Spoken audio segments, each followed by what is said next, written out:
All right, let's jump right in. So good morning, good afternoon, and good evening to all of you from around the world. I am Reese Gerholt, the Communications Director for the Climate Program at World Resources Institute.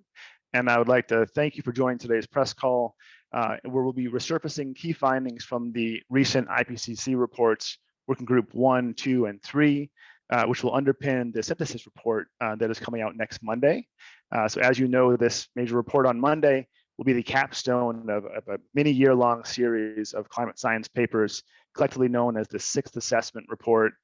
And so this report will combine findings on those 3 different working groups on issues of physical science of climate change, its impacts and how to adapt, as well as measures to curb emissions and also remove carbon dioxide from the atmosphere. This report, I think, is quite substantial and it's important all the time, of course, but also will be quite helpful as we head into COP28, where the first global stocktake will conclude, and this really should serve as the backbone of that process. And so I'm very appreciative to have 2 IPCC scientists with us to help break down the findings. Today's first presenter will be Piers Foster, the professor at Leeds University. He's also a member of the UK Committee on Climate Change, and as I mentioned, an IPCC author for Working Group 1. Our second speaker is Geoffrey Carnisser, CREAF researcher, professor at University of Barcelona, as well as an IPCC author for Working Group 2. And then our third speaker is Taryn Franson, senior fellow at WRI, an author for the UNEP Gap Report, who will speak to the findings of Working Group 3. Taryn will be quick to say that she's not an IPCC author, but I promise she's very familiar with this analysis. Finally, David Waskow, our International Climate Director, will reflect on how governments should respond to this analysis and key opportunities coming up this year to accelerate action at the pace and scale that the IPCC is conveying is required to address the climate crisis. And after the panel presentations, we'll leave about a half hour for Q&A. So very glad to have you all here. You can raise your hands. You can also submit your questions through the Q&A feature, and we'll have a really good conversation, I hope. So with that, I'd like to turn the floor over to Piers Foster. Piers, the floor is yours. Yes, it is fantastic to be here today, and thanks to everybody for turning up. So I want to talk about the Working Group 1 report in particular, but before I do that, I think it's worth just explaining for everyone the way the IPCC works. The IPCC itself doesn't do its own research. What it does is assess the research literature. So in the Working Group 1 report, we looked at over 14,000 publications in detail, and we had authors from 66 different countries kind of contributing to the report and really trying to go through all the details. Okay, so it's worth talking about what was in our report. The first thing, the most obvious thing our report did clarify is that we really understand global warming and its causes incredibly well now, and we have understood it for a very long time, but we do know about its causes and know about its effects far more robustly now than we did, and we can show categorically that the Earth has warmed by about 1.2 degrees since pre-industrial times, and that is almost entirely due to human activities, and of course through principally the burning of coal and oil and gas. And we also know it's warming at over 0.2 degrees per decade, and that's more warm than we have ever observed. And we expect to reach 1.5 degrees sometime in the 2030s. so that is the thing that everybody understands a lot about the globally average surface temperature and what we have to do. But the thing the report did for the first time too was really give a comprehensive understanding of the way that climate change is affecting different parts of the world.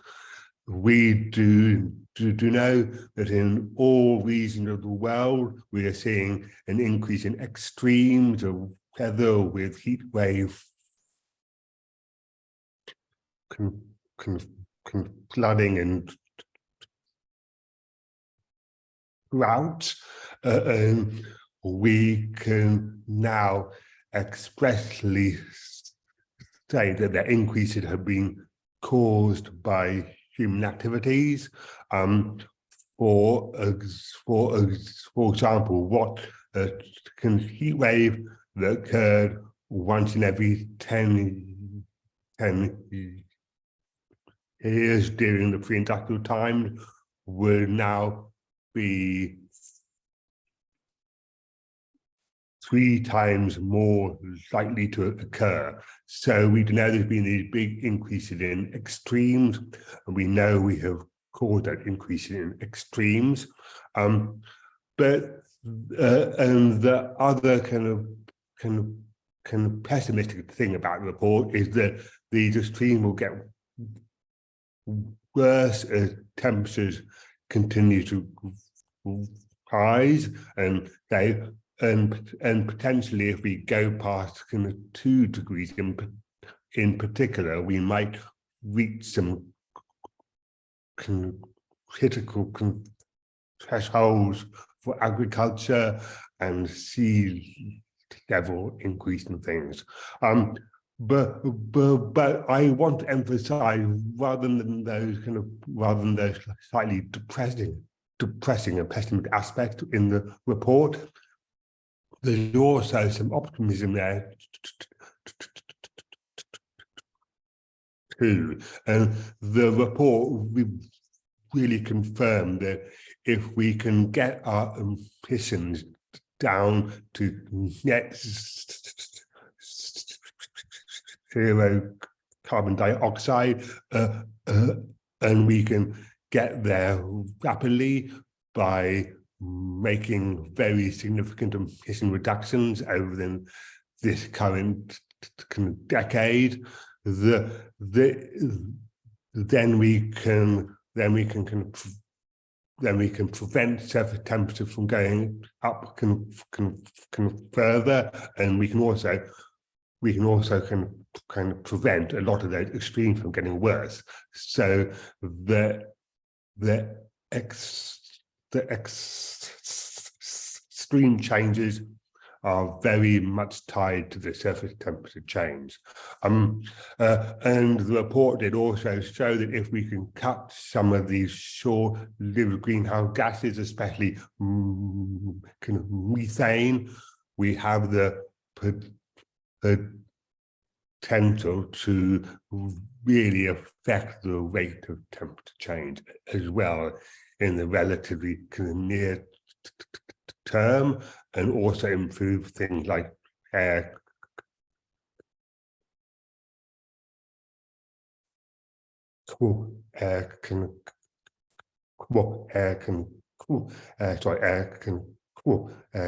quality. And by also taking some of this urgent action to reduce our emissions, we can potentially avoid some of the extreme tipping point scenarios we might experience, like dieback of the Amazon or extensive thawing of the permafrost and things. So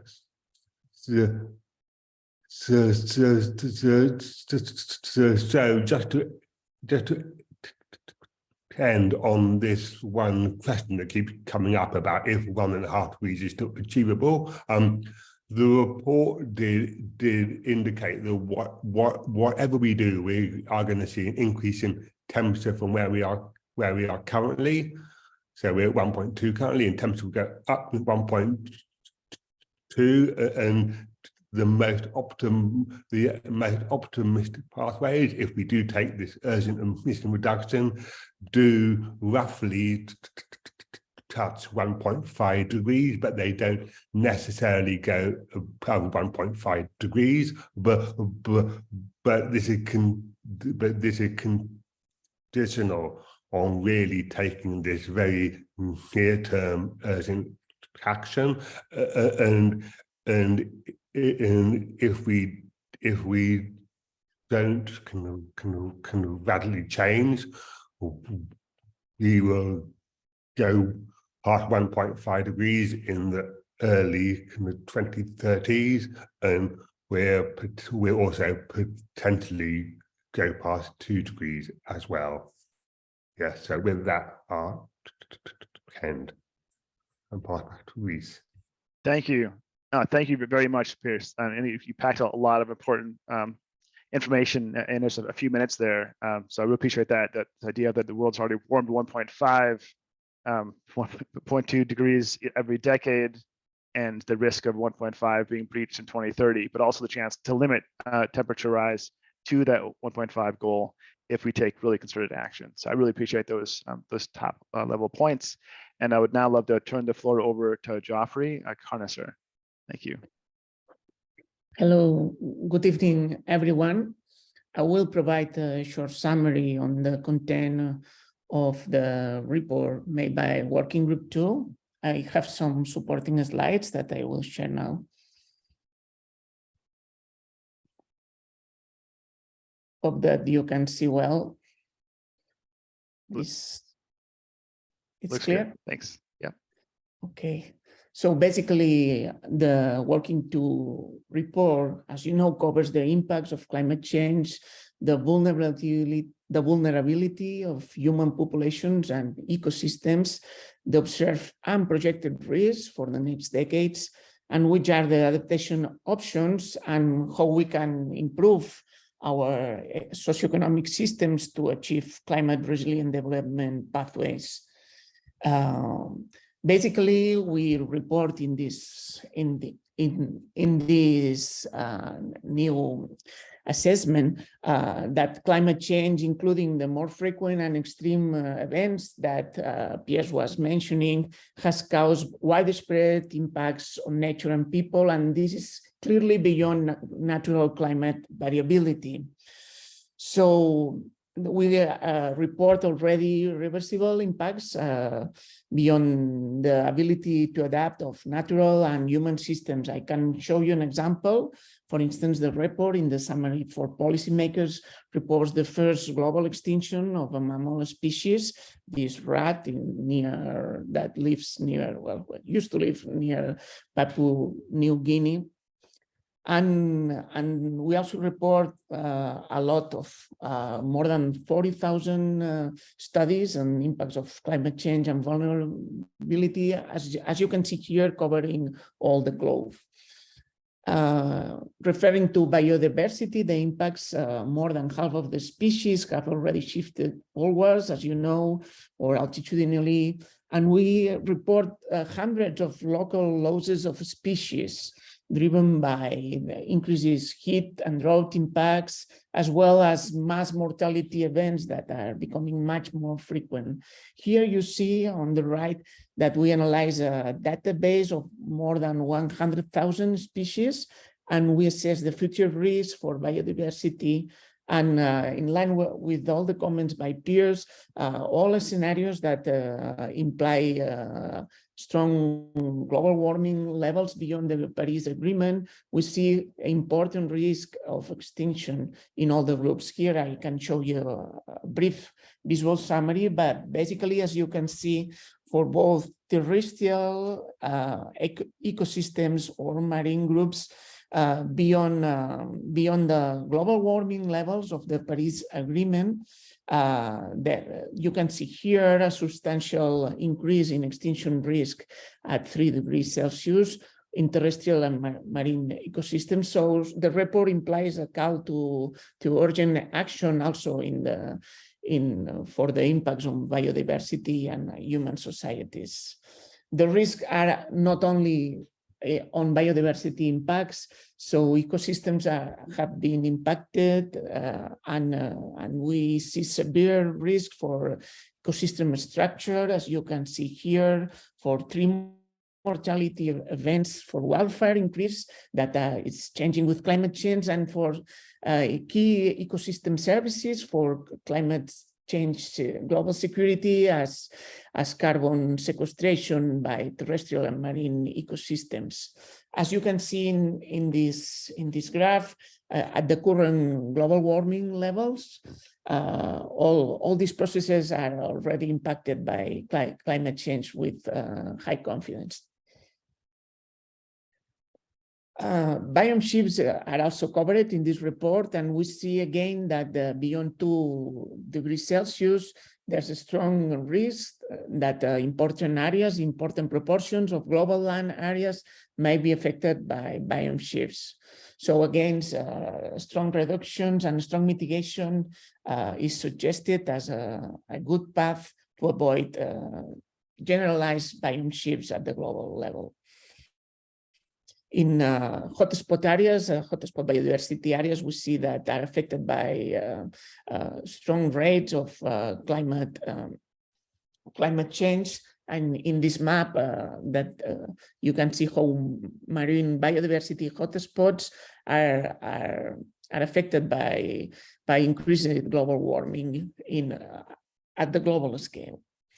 So basically, in the case of marine ecosystems, we project important biodiversity shifts, as you can see on the right. So northern areas are expected, all the northern marine ecosystems, to increase biodiversity under strong global warming levels beyond 3 degrees, but tropical and subtropical marine ecosystems could show substantial reductions over the next decades in biodiversity.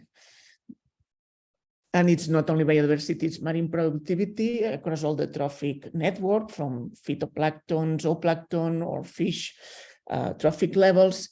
We expect that if we don't achieve strong mitigation pathways, and we go for more than 3 degrees Celsius global warming levels, substantial shifts in global marine productivity, as you can see on the right.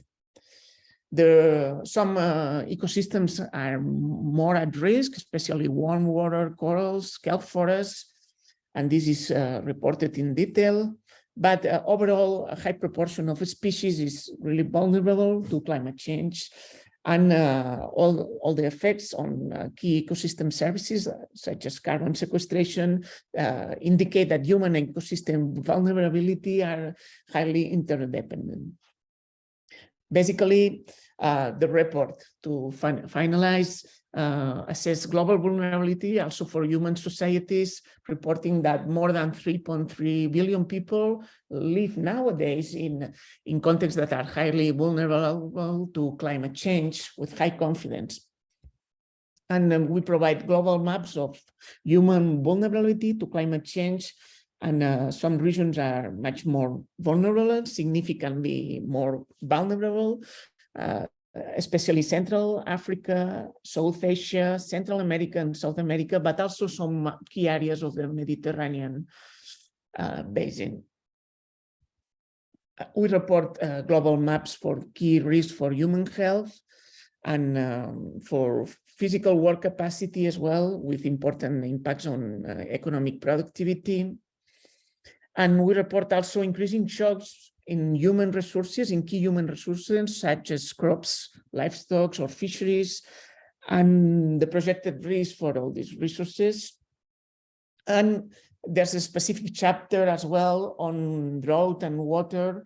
And this chapter reports that more than 700 million people are currently now with difficult access to basic drinking water resources. And these risks are projected to increase with climate change. For instance, in this graph from chapter 4, you can see that under strong global warming scenarios, more than 5% of global land area could be affected by extreme drought events at the end of this century, and affecting a substantial percentage of global population that could be far beyond 5 or even 10% of the global population. Adaptation limits, to finalize, we see that with increasing warming levels, we see that effectiveness and feasibility of adaptation options decrease. And so it's again another message for immediate action on mitigation. And finally, there's a specific chapters analyzing climate resilient development. And an important key message is that it's very important to address social inequality and climate justice issues, and to strengthen cooperation and inclusive partnerships to improve all the adaptation policies addressing climate change. And this is key to achieve climate resilient development. With all this is a very short summary, and there's much more in the report, but I will be more than happy to receive your questions, and many thanks for your time and attention. Wonderful. Well, thank you very much, Joffrey, for all of that. And it is amazing and a very challenging task. We're asking you to digest all of that in a very short amount of time. So looking forward to questions to dive deeper into Joffrey's presentation. But first, we have two more speakers. So the next speaker is Taryn to talk about Working Group 3. Taryn. Thanks, Reese. We've heard from Pierce and Joffrey about the need for strong mitigation pathways to avoid some of the worst impacts of climate change. So I'm going to do my best to shed some light on what those pathways might look like by sharing 6 key findings from the Working Group 3 report on mitigation.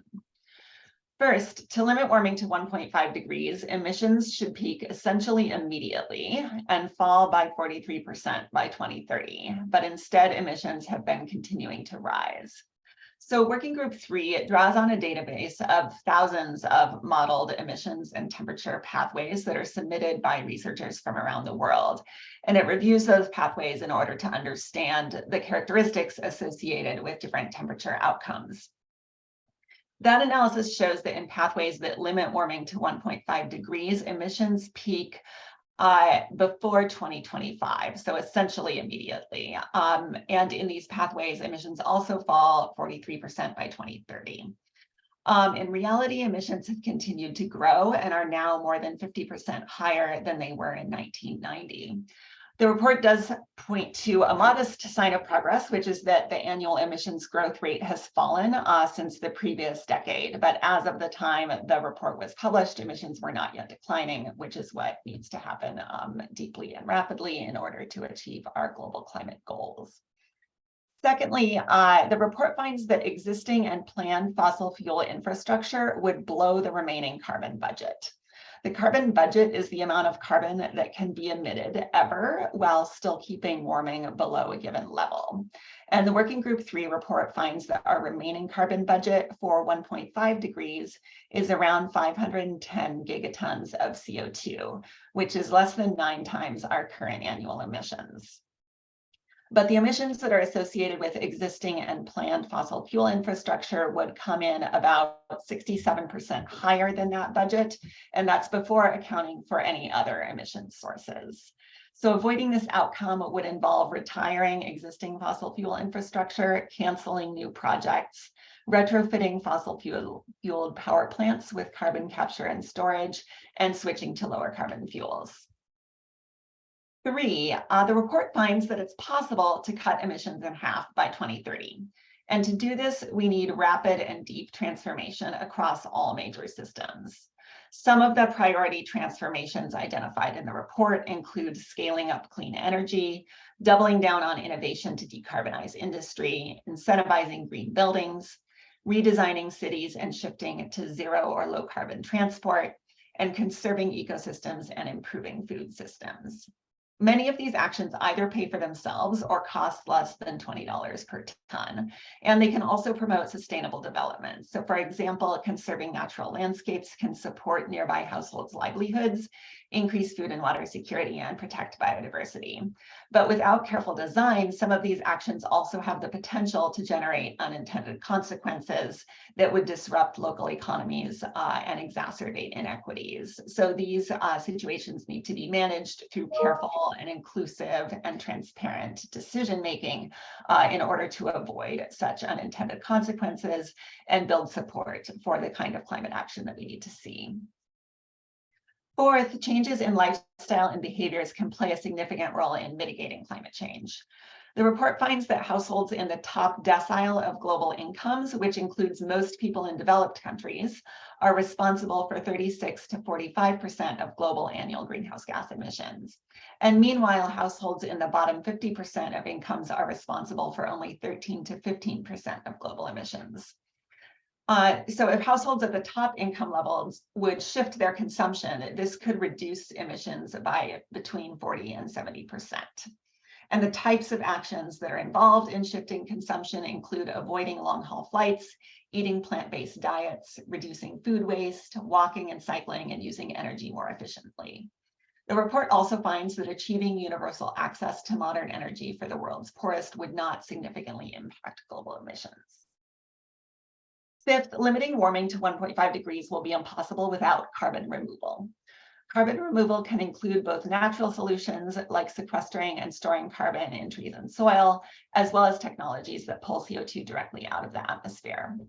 But the amount of carbon removal required to limit warming to 1.5 degrees varies widely across different scenarios, which is to say that it depends on the other choices we make and how quickly we reduce emissions. And in scenarios where we manage to reduce demand more rapidly, much less carbon removal is required.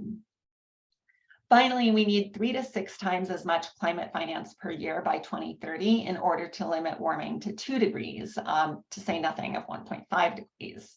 The report finds that climate finance rose by about 60% from 2013 to 2020, but the rate of growth in climate finance has slowed recently, and more finance is still flowing to fossil fuels than to climate mitigation and adaptation.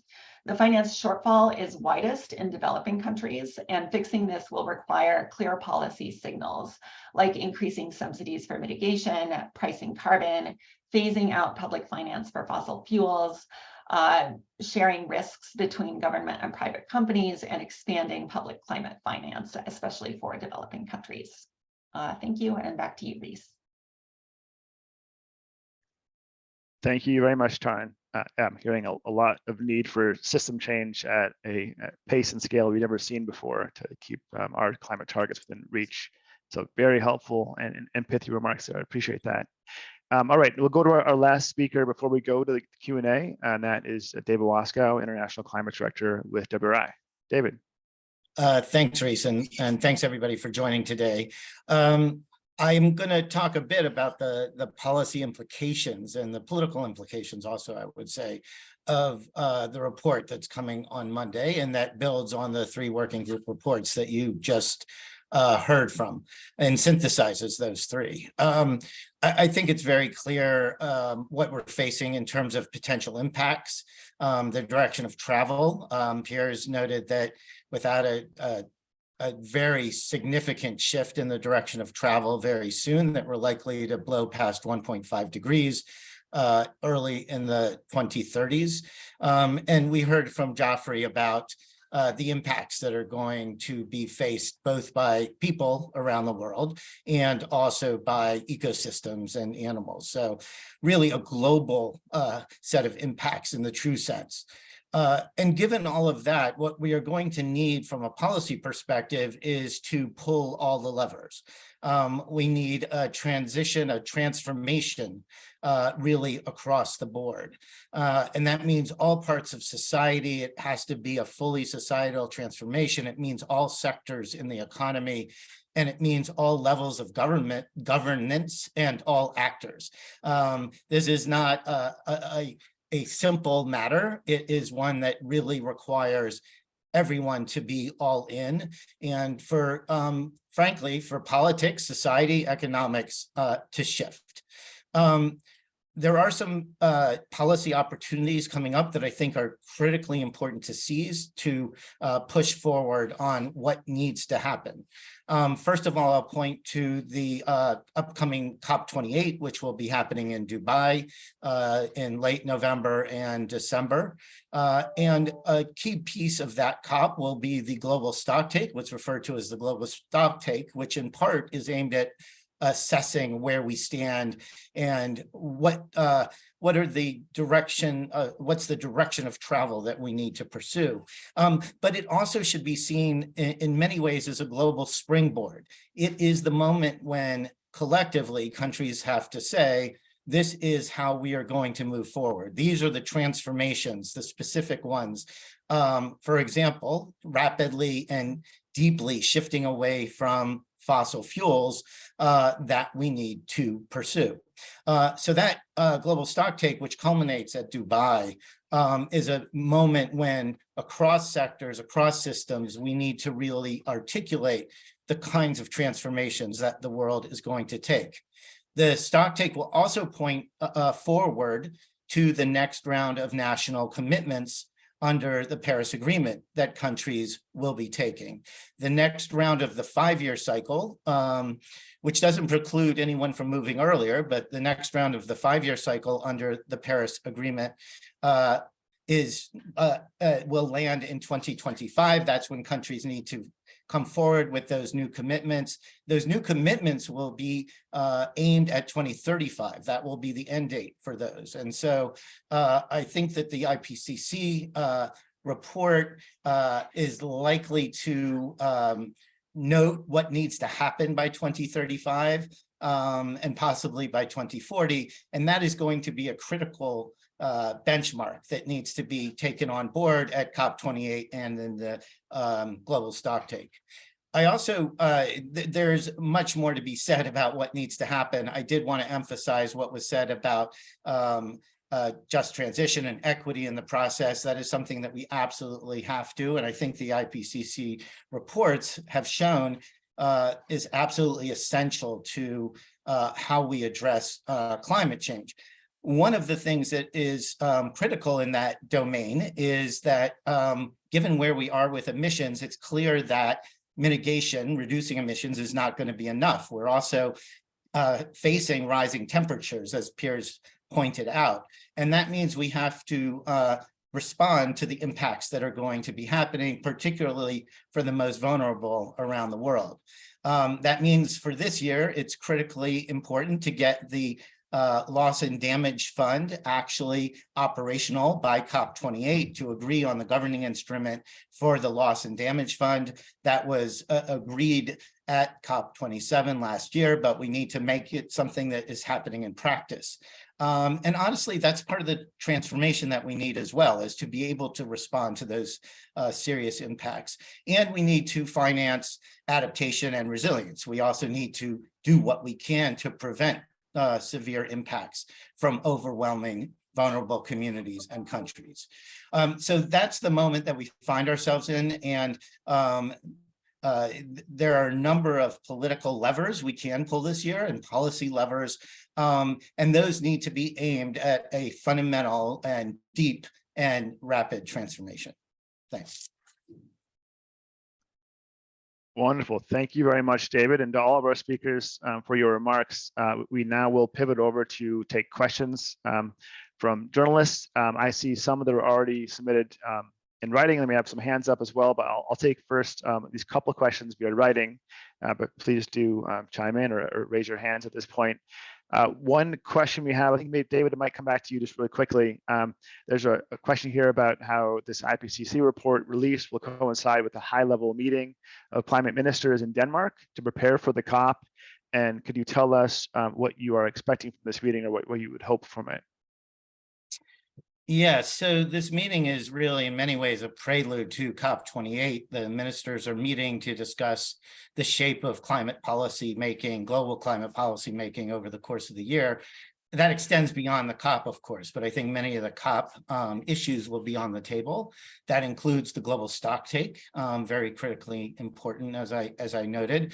And as I said, it needs to be a global springboard. So that is I think, what many ministers will be talking about. And in addition to that, the fund on loss and damage will certainly be on the agenda. So these kinds of issues, I think, are ones where what the IPCC says on Monday can and should have an enormous influence. Great, thank you. All right, I'll take one more question via the written, and then we'll take the more that were provided with hands up. So a question here on what does the picture, or sorry, what picture does the census report paint for the 1.5 degree goal and our ability to achieve it? And also there's this question about the idea of dividing the carbon budget among principles of common but differentiated responsibilities. How should we be thinking about the carbon budget, and who should be able to use it, quote unquote, to take steps forward? I think, Piers, I'd love to have you come in first, and then if others would like to take that, please do let me know. Thanks. Yeah. Okay. The first thing to say that the IPCC report is quite clear that whatever future we end up with it is within our control. So it is really kind of human activity to determine whichever temperature we end up with. But in terms of where we're going and how, we would end up somewhere near 2.6 degrees at the end of 2100 under current climate policies. But if countries were to honour their commitments, both with their NDC target for the 2030 timeframe and also with their net zero commitments, there is the potential to get temperatures down to around somewhere below 2 degrees or 1.8 degrees by the end of the century. But that is extremely challenging to do, and it is notable that most of that benefit does come from these net zero targets that countries have set to do. And if you looked at what they have kind of said they would do in the next 10-year time frame or so, the next kind of 5-year time frame now, getting on with that, they haven't committed to do that much by the kind of 2030 target date. So that's what we have to really change to try and get temperatures to this well below 2 degrees. And in terms of splitting up the carbon budget, as Dave talked about, you have to take different measures of kind of equity into consideration, and the problem is the different countries want to have their own measure of equity that benefits them, and also which carbon budget they work with. I do notice to come from India, and India, for example, want to divide up the total carbon budget since pre-industrial, whereas some other countries want to work with the remaining carbon budget and divide that equally.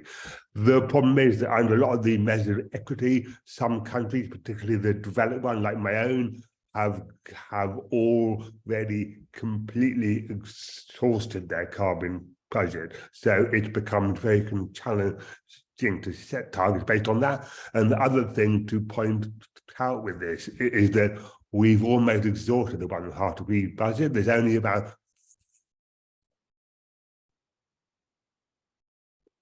380 billion tons of CO2 left in that budget, and it actually will kind of run out before we pass 1.5 degrees. So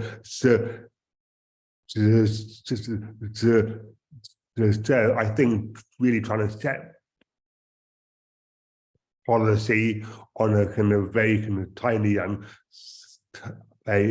uncertain budget that is quite subjective to divide up between different groups of people is really quite a challenging thing to do. Yeah, great. Thank you very much, Piers. Yeah, great thoughts there. perspective. All right, let's move over to take some questions from those that rose their hands. So Seth Bornstein, thank you so much for joining us. Glad to have your question. Thank you. Thank you for doing this. If you don't mind, one of the issues with IPCC, especially the synthesis report, is one, it's all, previously done science, and everyone has written about the working group 1, the working group 2, the working group 3 report. That makes it a little tougher to find something new and new Z in the synthesis report, which is mostly a rehash of the other reports. So if you don't mind, what can be is here that is not in these other reports, and where is something new and important? And second, continuing on that, is I'm hearing that there is an issue right now. There's debate over the phrase "phase down of fossil fuels," which of course mirrors went on in the COPs. So is that going on? What does that mean? And is this a case where in this synthesis report, the IPCC will be more policy prescriptive than the other working groups were? Thanks. Thank you, Seth. Great questions. I guess I just want to preface this that we want to make sure that we're not breaking any embargoes or trying to elude what we think might be debated actively behind closed doors right now with the IPCC. But we obviously, can embargo this until 11 a.m. I mean, until to Monday, whenever the report is issued. Depending on if and when they finish it. Yeah, no, that's fair. I mean, maybe you can follow up. But this press call is actually not fully embargoed. It'll be publicly available for anyone to listen to quite shortly. But I mean, certainly there's also just the trends and things that have changed in the world since the cutoff date for some of these IPCC reports. But that potentially could be something we could also opine on. But I'm not sure if Taryn, do you want to come in and share any initial reflections? And others, please chime in. Sure. I mean, I cannot speculate on what the synthesis report is going to say, nor am I involved in the deliberations. But to the issue about phasing down fossil fuels, I mean, I think that Working Group 3 is very clear on the trend that different fossil fuels follow in scenarios that limit warming to 1.5 degrees. We see coal declining 75% by 2030, 95% by 2050, and we see oil and gas each declining at 10% by 2030, and then by 60% by 2050 in the case of oil, 40%, 45% by 2050 in the case of gas. So this is what Working Group 3 has to contribute to that debate. That to me sounds like a massive phase down, particularly through the middle of the century. And I do not know what the synthesis report will have to say beyond that in terms of policy prescriptiveness. All right, we have a lot of hands up. So in the interest of time, I think it might be better for us to try to keep one answer per question and keep things moving. We can always circle back. But I'll take the next question from Brad Plumer.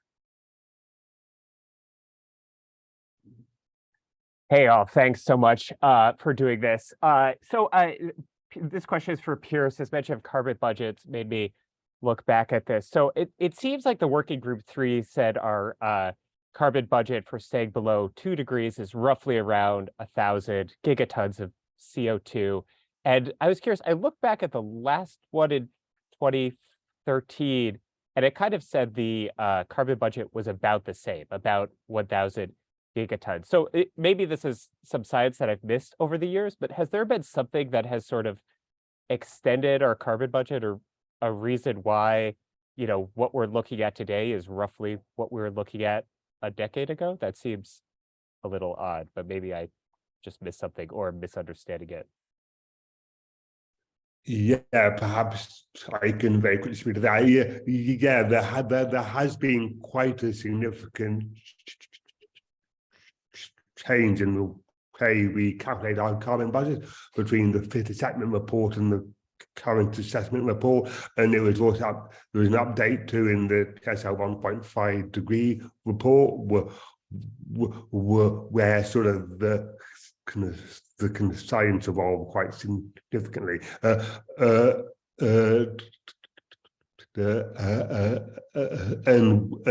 the big change was that we can calculate it more accurately today because we base it on observations rather than in the fifth assessment report. It was entirely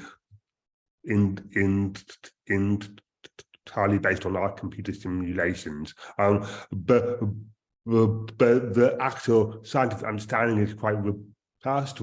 But the issue is, as you do get closer to the 2-degree target, when the hard-degree target, you introduce more uncertainties because there are quite a lot of kind of technical details. And if you're interested, you can go and look at all my very dull publications.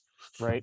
Would it be, sorry, would it be wrong to say that Sure. even though over the last decade, maybe the world has been, delaying quite a bit on climate action, has not made much progress, but we've also got this little bit of a reprieve where the understanding of the carbon budget has expanded a little bit? And well, perhaps, but I don't think kind of mitigation policy has ever been really based on the carbon budget estimate. It is really based on trying to achieve these Paris temperature targets. Okay. But yeah. Thank you. Great, thank you for the question. I now wanted to ask a question to Joffrey, if you're up for this. There's one about the $100 billion goal to mobilize more climate finance to help vulnerable countries as well as advance emission reduction targets or action across the world. It's not been fully fulfilled. And so there's a question for you on if vulnerable countries have the finance they need to decarbonize, even if that were met, where are we in terms of the need to protect countries from climate impacts? Yes, there's a huge financial gap, as it was mentioned in the report, in the summary of working three group assessment. So both in developed and in developing countries, there's still a huge financial gap in many aspects. In mitigation, in adaptation, it's even wider, and of course in loss and damage, in which the mechanism is even now just in the beginning of the implementation. So the Green Fund has not been fully achieved, but it's improving, and for sure it's not enough. I think that all reports from the United Nations have this sort of agreement in this topic, that the climate finance, there's a huge gap in all these aspects that I have been mentioning. Great, thank you, Joffrey. All right, let's jump to the next question. I think we can take that from Megan Rowling. Hi, yes, thanks. Got two questions. One is for Piers or Taryn, and just to give us a quick summary of what you think is going to be said about overshoot of 1.5 or 2C by this report. What message is it going to send on, if we go over, can we get back down under, and how important it is not to overshoot. And the other question is for David. Given what we know about what's in the working group reports, something that's very important is the message that gets sent out, because most people are not going to read thousands and thousands of pages of IPCC reports. And so for you, what do you see as the sort of optimal messages that can be sent now ahead of the global stocktake, given that we won't get another cycle of IPCC reports for another few years? Thanks.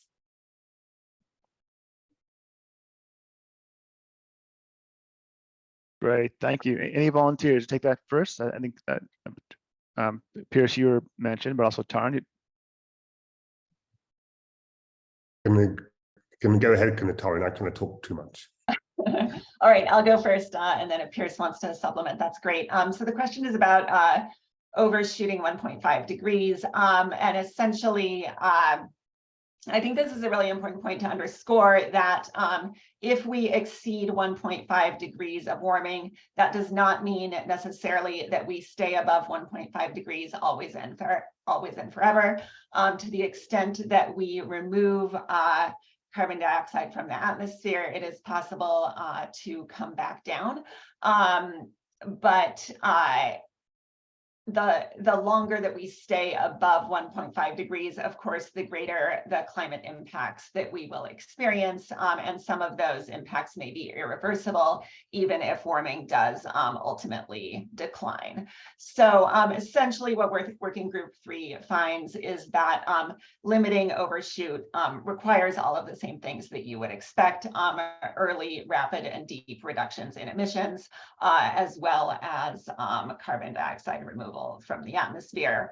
The more that we do those things, the more we avoid or limit those overshoot scenarios where we do go over 1.5 degrees. Of course, the longer that we go without managing to peak and decline emissions, the greater risk that we are at. So I again don't know what the synthesis report will have to say beyond that, but that's essentially what Working Group 3 has to say on that point. Thanks. Great, thank you, Taryn. And Seth, I saw you shared a written question here about what the IPCC report says, and we're heading to 1.5 in the 2030s, and at what point beforehand does limiting warming to 1.5 become impossible, even with dramatic emission reduction cuts? I think people have talked about that to some extent about, like Taryn mentioned, the 2025 need to peak emissions, for instance. But do anyone want to make a quick intervention on when that becomes impossible, even with dramatic emission reduction cuts?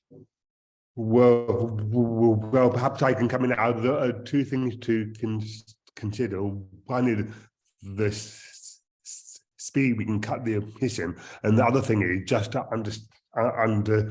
understanding of physical climate change.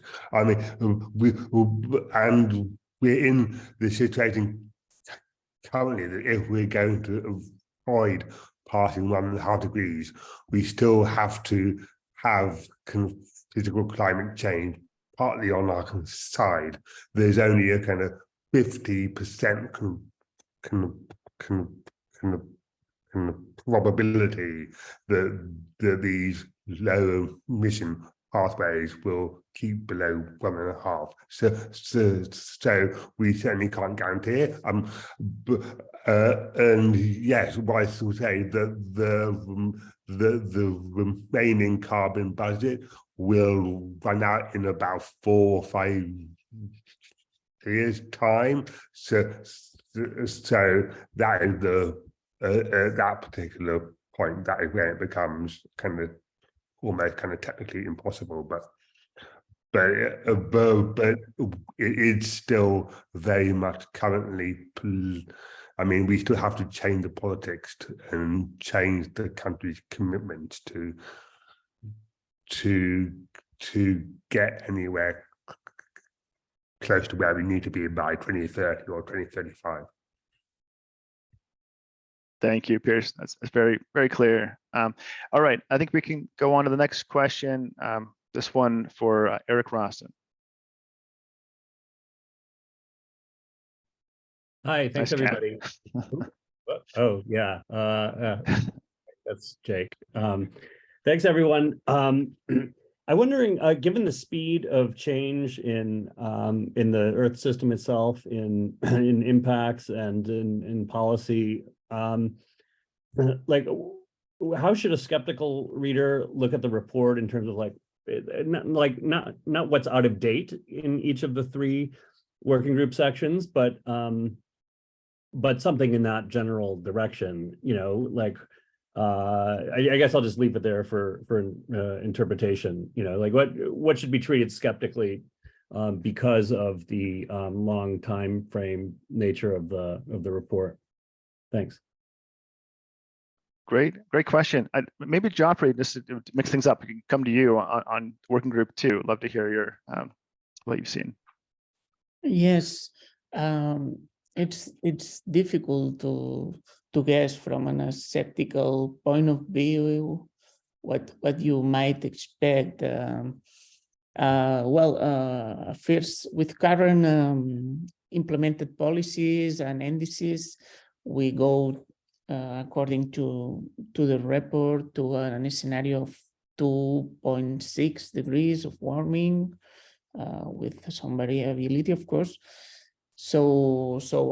And then when you look at the impacts that this level of global warming implies, then you get rapidly to maybe a more close to a skeptical lecture of the content. So somehow I think the reports include optimistic and skeptical lectures, and you have all these scenarios, and given these numbers, you can guess that if immediate action is not really taken in the next few years, the consequences are hard and clearly reported in terms of impacts and risks. So I think that the IPCC content, it's not contradictory with a skeptical point of view on 2 optimistic scenarios. The information is there, and you can read this information somehow in a more or less objective manner. Yes. Yeah. This could be another response, but Yeah, Piers, if you want to complement.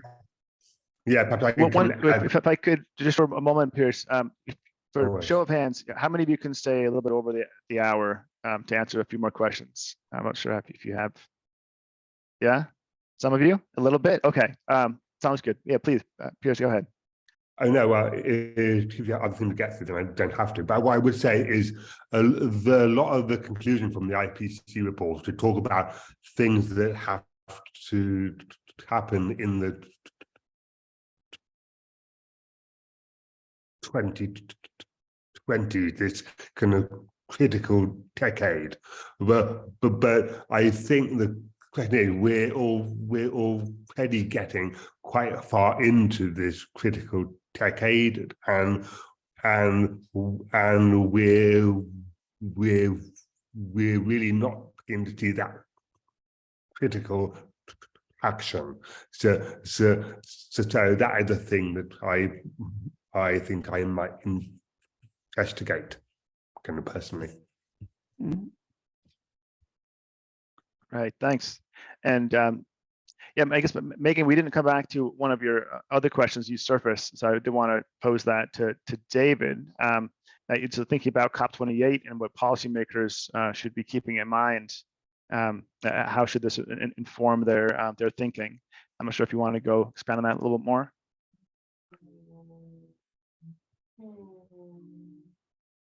David, go ahead.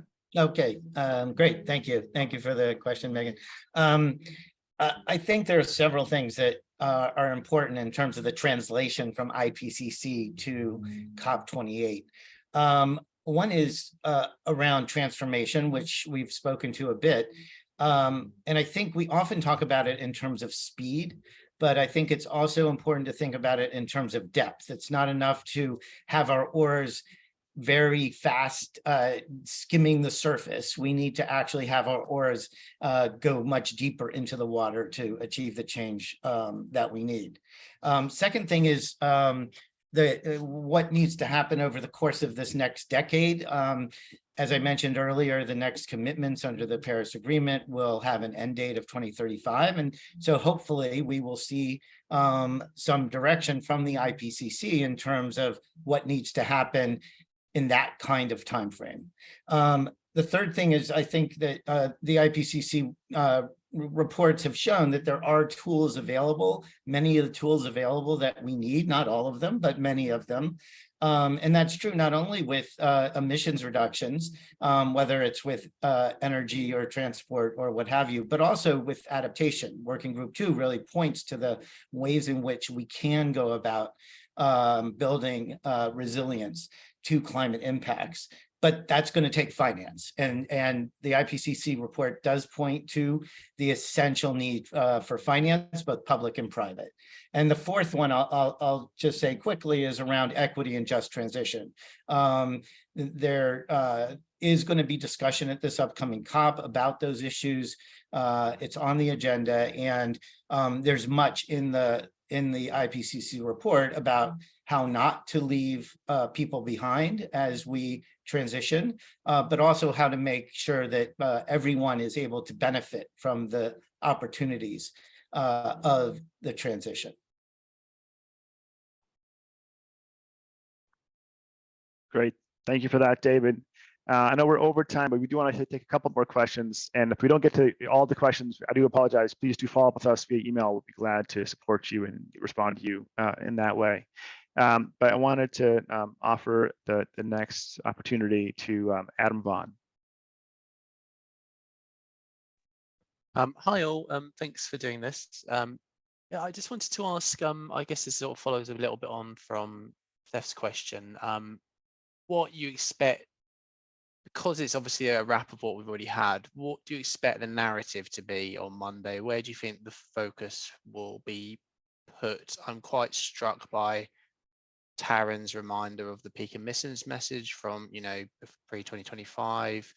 I'm also conscious of we're almost halfway to and this is the journalese, obviously not what the report said, 12 years to save the world report of 1.5 in 2018. So I'm just interested in where you, either just speculation or sort of in from what you're hearing, where the emphasis will be put. Thanks. That's a great question. It's interesting that so we have so many of you that have a lot of control over what message will be conveyed on Monday. But yeah, Well, Taryn, over to you. Okay, Piers, you want to come in? No, you go ahead. You go ahead, Taryn. Okay. I mean, I think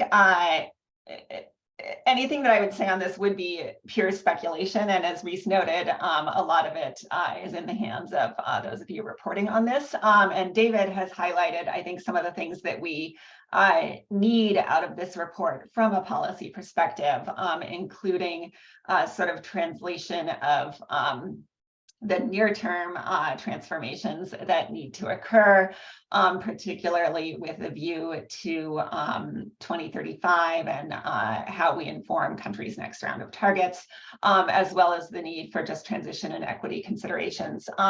So I am sure that the folks involved in this process have those issues in mind. To what extent that actually takes hold in the narrative, we'll have to see. Yeah, perhaps I can just come in there. I am not involved in this report, but I was involved in the one last time. And what I would say, IPCC authors are topical and intelligent, and they do understand what's being talked about out there currently. So things like the price of getting to 1.5 degrees and the expense and the cost of living and all the things might come into about what it costs us to decarbonize. So that might feed in the report quite a bit. And I expect things talking about kind of costs and minutes to feature in the report quite a lot. I think talking about the 1.5 degree target and if it's still achievable, if it is still the right kind of target, these sort of things might come into a little bit more than they have done in the past. Super helpful, thanks. I think. Great, thank you for the question, Adam. All right, I think to be respectful of people's time, we'll take one more question verbally, and then please do follow up with us via email after this. And I wanted to give that over to Ellen. Hi, thank you all for doing this. Let's see, the president of COP28, who is the head of the Abu Dhabi National Oil Company, has called for urgent action on climate change to include most possible action, except he said nothing about cutting oil and gas production, including expanding production. And in fact, he says the world needs more oil production, and United Arab Emirates is upping its production capacity. What could you just kind of spell out what happens to this scenario if you do, if the world does all the other, or a lot of the other great steps to cut emissions, but doesn't cut oil and gas production? Great question. I think this one might be good for Taryn and David to opine on. So Taryn, maybe go to you first on the science of it. Sure. I mean, warming depends on cumulative CO2 emissions from all sources, as well as emissions from non-CO2 gases like methane, which are also implicated in oil and gas production. Mathematically speaking, we need to get to net zero emissions eventually. So hypothetically, if we're not going to cut oil and gas, we need massive amounts of carbon dioxide removal at a scale that we have no evidence would be possible. And we also need even deeper reductions from every other source. So I think that's the reason why we're not seeing scenarios in the IPCC database that show us meeting our global climate goals while not addressing oil and gas production. The math doesn't add up. Yeah. Thanks. That's great, Taryn. Yeah, and David, I'd love to hear about your hopes in terms of the leadership the UAE can show when it comes to fossil fuel reductions at COP28. Yeah, and let me just piggyback on that last question as well. Some folks have been using a metaphor of a scissors, where you need both. You need to address both supply and demand for fossil fuels at the same time. And I think if you think of the classic Econ 101 supply demand chart, why that's the case, I think becomes very evident. Anyway, in terms of the UAE, there have been a lot of concerns expressed about the COP president being somebody who is CEO of an oil company. He also has been the chair of the board for a while of the UAE's renewable energy company. I think the question is whether we see from the COP president, but also more widely, a real understanding of what needs to shift. And just to give you an example, the industry right now, well, if we take the world as a whole, actually, let me use that, and the industry figures, I'm sure, are not even this good. It's roughly a 1-to-1 ratio between investment in clean energy and investment in dirty energy at the moment. According to the IEA, the ratio needs to be 9-to-1 by 2030. And so I think this COP presidency has an opportunity, and the COP president has an opportunity, if he seizes it, to show what it is that the UAE is going to do to shift its ratio of investment, and then to call on others to do similarly. So that is the kind of thing where I think, because of where the COP is, that in fact, there is an opportunity to demonstrate where we can move and how we can move there. So we're certainly hopeful that the COP will land in that kind of place. Thank you. Great. Thank you for the question, Ellen. And thank you to all of our speakers and journalists for joining us today. I found this really enlightening for myself. Just quickly to answer some basic questions. This was recorded. We will post this recording on the media advisory page quite soon, usually within the next few hours, later on today or early tomorrow morning. And then I also wanted just to flag for you that we actually have one more engagement with an IPCC scientist, which is on March 23rd. We have Greg Nemeth, who'll be speaking to the carbon removal aspects of the IPCC report. This is a public webinar next Thursday. So if you're interested in that, please do join that public event as well. But I think we'll leave it there for now. And thanks again. Have a great day.